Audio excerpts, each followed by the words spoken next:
कितना विकास कर दिया गया है बिहार में कि 10,000 देकर चुनाव जीतने का जुगाड़ निकाला जा रहा है। वोट चोरी का जवाब नहीं तो लीजिए 10,000 रखिए। क्या वोट चोरी के जवाब में हर महिला के खाते में 10,000 देने की योजना लॉन्च की गई है? राहुल गांधी और तेजस्वी यादव के वोट चोरी के खिलाफ अभियान का लगता है बीजेपी के पास अब तक कोई जवाब नहीं मिला, कोई तर्क नहीं मिला, ना कोई दस्तावेज सामने आया जिसे लाकर इनके दावों को गलत सामने कर दिया जाता।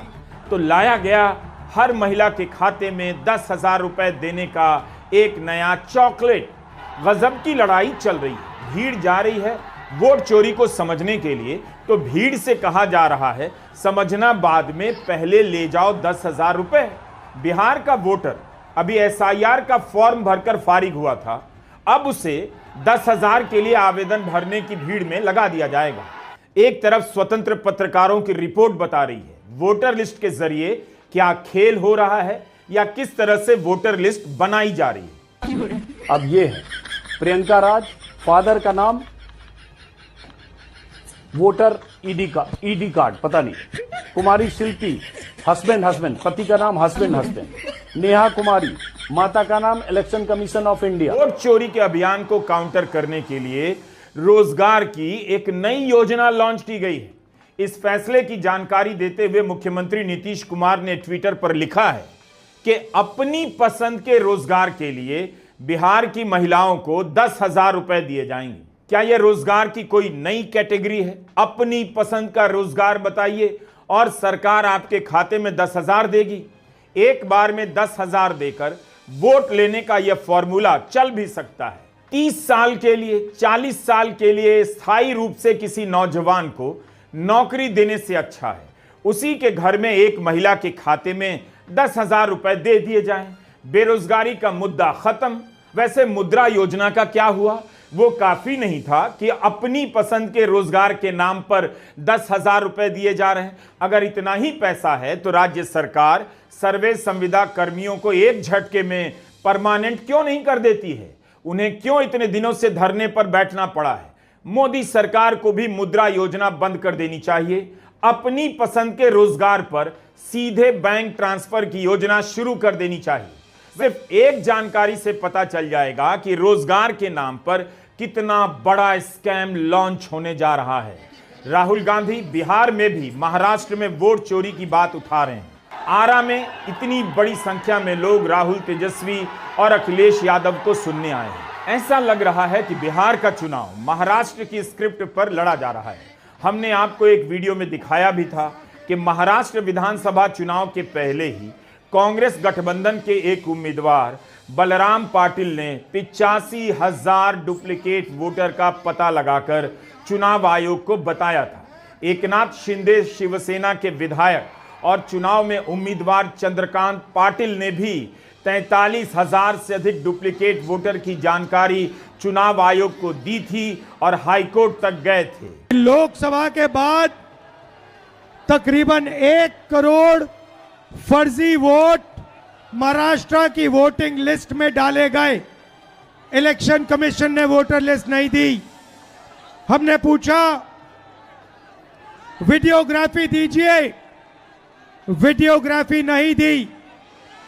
उसके बाद हमने बेंगलोर सेंट्रल कंस्टिट्यूएंसी में लोकसभा में इंक्वायरी, कांग्रेस पार्टी की इंक्वायरी कराई और पता लगा कि एक विधानसभा में बीजेपी, इलेक्शन कमीशन, इन सब ने मिलकर एक विधानसभा में 1 लाख फर्जी वोट जोड़े। भाई और बहनों, ये नरेंद्र मोदी जो चुनाव जीतते हैं, ये वोट चोरी करके चुनाव जीतते हैं। और हमने इनको बता दिया है, पता लगा दिया है कि बिहार में एक वोट चोरी नहीं होने देंगे। लाडली बहन योजना के कारण जीत मिली होती तो बीजेपी की सरकार सत्ता में आते ही तरह तरह की शर्तें बनाकर महिलाओं को इस योजना से बाहर नहीं करती। सरकार का बजट खतरे में डाल दिया गया, लेकिन चुनाव में जीत मिली तब जाकर जांच होने लगी कि पैसा योग्य को मिला या किसी और को मिल गया। चुनाव जीतने के बाद उप मुख्यमंत्री अजीत पवार का बयान है कि सही तरीके से जांच कर पैसे नहीं दिए गए, सभी आवेदकों को पैसे देने का फैसला गलत था। कितना आसान है सरकार के लिए कुछ भी बोल देना। तो क्या बिहार में भी वही होगा?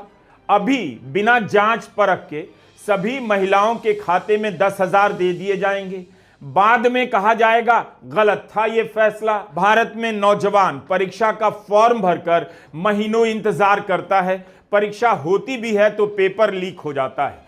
सरकारी परीक्षाओं के इंतजार में उसकी उम्र निकल जाती है।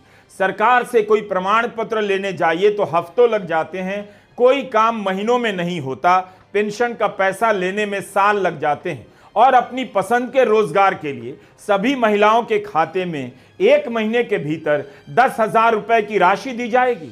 इससे बड़ा स्कैम क्या हो सकता है? कि बिहार की प्रशासनिक मशीनरी के पास ऐसा कौन सा जादू है कि इतने कम समय में वह लाखों करोड़ों आवेदनों की समीक्षा कर लेगी और सबके खाते में इसी सितंबर महीने में पैसा चला जाएगा। वोटर का सवाल है कि क्या वोट चोरी हो रही है? वोट कटेगा तो उसका राशन बंद हो जाएगा। तो जवाब आ रहा है, पहले फॉर्म भरो, खाते में 10,000 मिलेगा। वोटर लिस्ट को लेकर जून के महीने से इतने सवाल उठे, सुप्रीम कोर्ट में बहस हुई, मुख्यमंत्री नीतीश कुमार ने क्या कुछ बोला, किसी आरोप का जवाब दिया, लेकिन रोजगार के नाम पर 10,000 की यह योजना बता रही है कि सरकार और बीजेपी वोट चोरी के मुद्दे को कैसे देख रही है।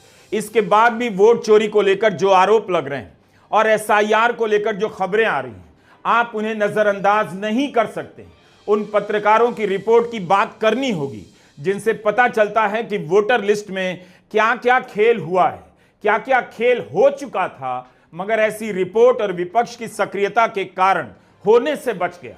कमाल की दलील है, जिसने चोरी की उसी पर जिम्मेदारी डाली जा रही है कि तुमसे उम्मीद थी कि चोरी नहीं करोगे। विपक्ष का आरोप है कि महाराष्ट्र में चुनाव से पहले कोई छानबीन नहीं की गई, व्यवस्थित तरीके से वोटर को घूस दिया गया। अब एक एक कर लोगों को इससे निकाला जा रहा है। नीतीश कुमार 20 साल से लगातार सत्ता में है, विकास का दावा किया जाता है, पुल दिखाए जाते हैं, सड़कों का नेटवर्क दिखाया जाता है, लेकिन इसके अलावा क्या? 20 साल तक स्थायी सरकार होने के बाद भी यह बिहार सरकार का अपना आंकड़ा है कि राज्य में 2/3 जनता महीने का 6,000 भी नहीं कमाती है। इतनी गरीबी है। वो राज्य एक महिला के खाते में 10,000 रुपए डालने जा रहा है। जिस राज्य के 94 लाख परिवार महीने में 6,000 से भी कम कमाते हैं, वहां 10,000 रुपए एक बड़ी रकम है।